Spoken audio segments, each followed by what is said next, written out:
6 years ago, when the birth of my first child assigned me the title, Mother, I thought that motherhood and childhood were experienced interchangeably, like one big glob of Play-Doh, smushed and mushed together, the colors of each experience so mixed up that you could hardly distinguish them as individual. She was placed in my arms, and we were one. Mother babyhood was passionate and intense. We spent our days nursing and staring at each other, experiencing separation anxiety and crying over minor things. We were one. But then she became a toddler, and suddenly she made me mad, and she liked it.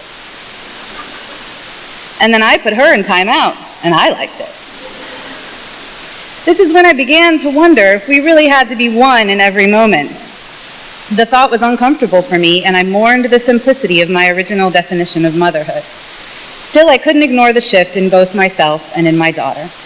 She thrived in preschool, savoring her space as I savored mine. But in the afternoons, when reunited, we felt like one again.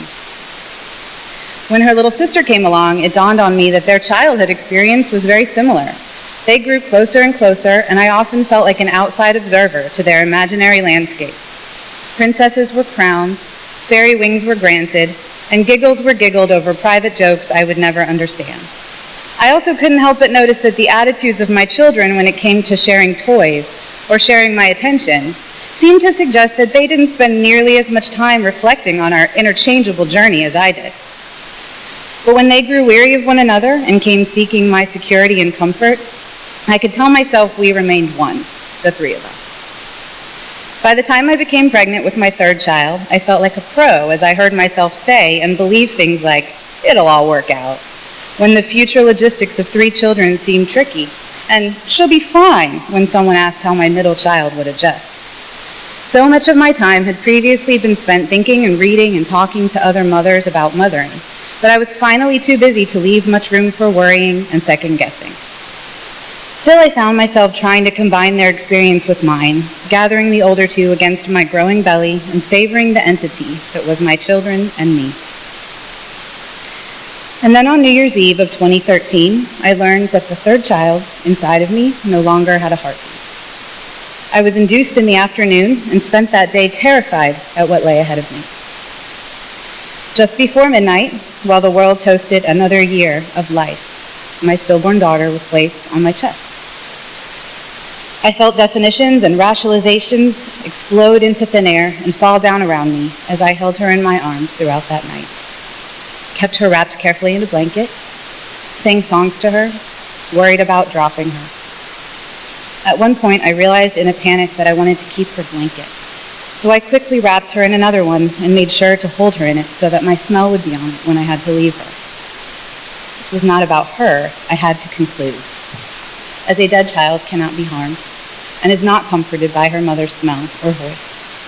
This was about me, about discovering that I would go on being her mother for my whole life, despite the absence of her.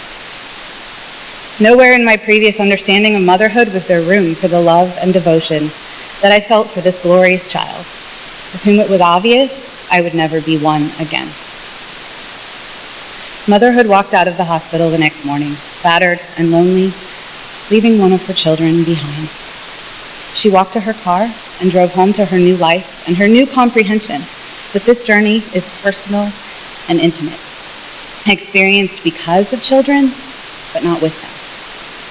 She now embodies joy and busyness and pride alongside 2 thriving, vibrant daughters as they experience childhood together, and grief and ache and what-ifs for the daughter who will never thrive, and most recently, fear and longing and excitement for baby number 4.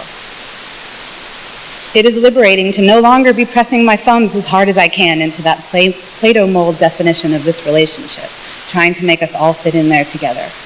The colors of experience are still smushed and mushed together, but it turns out they're mostly my own.